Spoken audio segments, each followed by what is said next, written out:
গত ক্লাসে এক্সেলের এতটুক দেখিয়েছিলাম, কতটুক এইটা কীভাবে আনলাম এটা ভালোভাবে দেখেছিলাম। এখন দেখেন এইখানে তো এটা আনলাম, এই রেভিনিউ সেকশনের এই সেলস ফ্রম গুডসের কত টাকা সেটা তো আমরা সবাই জানি বা না জানি। এখন এটা যদি আমি কন্ট্রোল সি করি, এটা এক্সেল শর্টকাটের, দেখুন একটা নতুন মানে আপনি শর্টকাট কীভাবে করবেন সেটা একটা ব্যাপার। দেখুন এইটাতে যদি আমি কার্সরটা এখান থেকে এখানে নিয়ে আবার কন্ট্রোল সি করলাম, ঠিক আছে, কন্ট্রোল সি করার পর এইটা টেনে ধরে এই দুটা আমি কি করলাম, টান দিলাম, অটোমেটিক আমার এখানে সেলস ফ্রম গুডসে কত টাকা সেটা চলে এসেছে, আবার আদার সেলসে কত টাকা সেটাও আমার কি এখানে দেখাচ্ছে।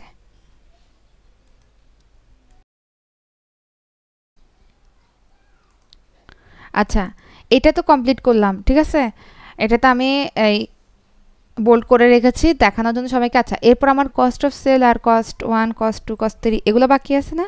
তো এগুলো কেমনে করব এটা দেখাচ্ছি। এইটা হচ্ছে এই আগের মতো একই নিয়মে প্রথমে ইকুয়াল টু সাম ইফ, এই যেখানে ট্যাবটা নিলাম, এখন রেঞ্জ চাচ্ছে, আমি তো প্রথমে রেভিনিউ দিয়ে করেছি, এখন এক্সপেন্সের রেঞ্জ যেহেতু সেজন্য প্রথমে ক্যাটাগরিজটা যেটা এই এখান থেকে শুরু করে এতটুক কমা, আবার ওখানে যাব, এখানে হচ্ছে এই ক্রাইটেরিয়া যাচ্ছে, ক্রাইটেরিয়া হচ্ছে কস্ট 1 কমা, এরপর সাম রেঞ্জ যাচ্ছে এক্সপেন্সের, সাম রেঞ্জ হচ্ছে এখান থেকে শুরু করে এতটুকু পর্যন্ত, এরপর হচ্ছে কমা,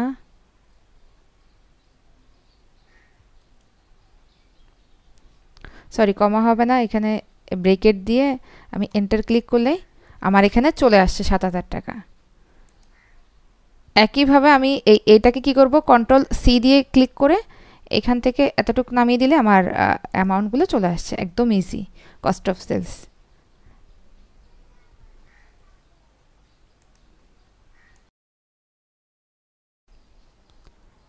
আচ্ছা, খুব ভালোভাবে খেয়াল করেন, আমি এতক্ষণ পর্যন্ত এগুলা করেছি দেখাচ্ছি কপি পেস্ট দিয়ে। একইভাবে এখন এইটাতে ক্লিক করে আমি কি করব, এখন কন্ট্রোল সি দিয়ে কপি করলাম, আমার নিচের এগুলো তো লাগবে না, তো কন্ট্রোল সি দিয়ে কপি করে এইখান থেকে শুরু করে এই তিনটা, তারপর হচ্ছে এইখান থেকে শুরু করে এই তিনটা দিয়ে আমি এন্টার ক্লিক করলে আমার সবগুলো অ্যামাউন্ট চলে এসেছে।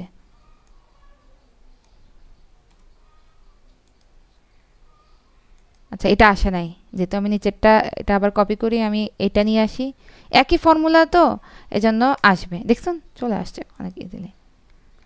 একইভাবে আমি যদি এইটাতে ক্লিক করি, এইটাতে কন্ট্রোল সি দিয়ে এইখানে যদি আমি এন্টার ক্লিক করি,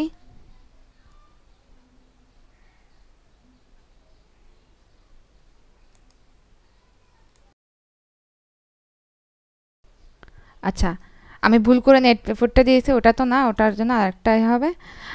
আর সবচেয়ে একটা গুরুত্বপূর্ণ একটা হচ্ছে আমি এই রেভিনিউতে যদি যাই, হ্যাঁ, এখানে আমি আদার প্রফিট যদি দিই,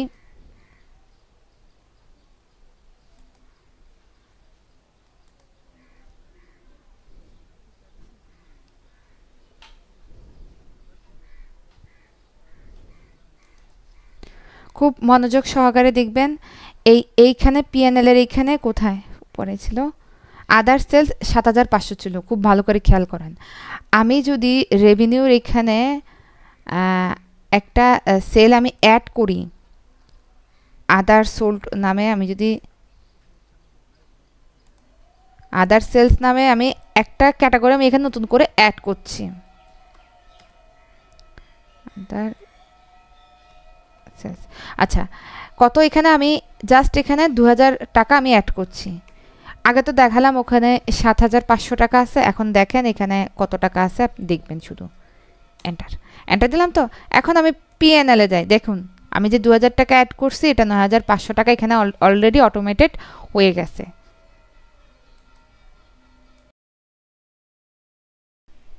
আচ্ছা, এইবার আসছি, এখন তো সব হয়ে গেছে, এখন ফরম্যাটিংটা একটু করি।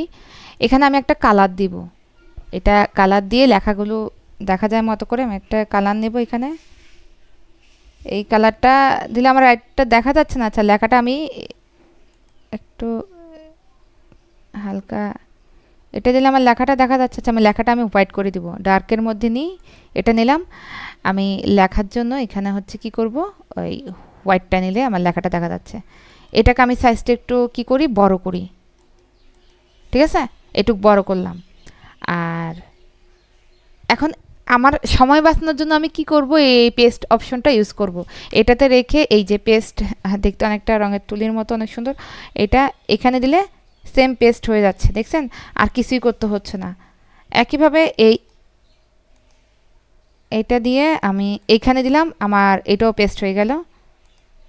এখানে ক্লিক করে এখানে দিলাম, পেস্ট হয়ে গেল। তো আমার মোটামুটি যেগুলো দরকার ছিল আমার সবগুলো হয়ে গেছে।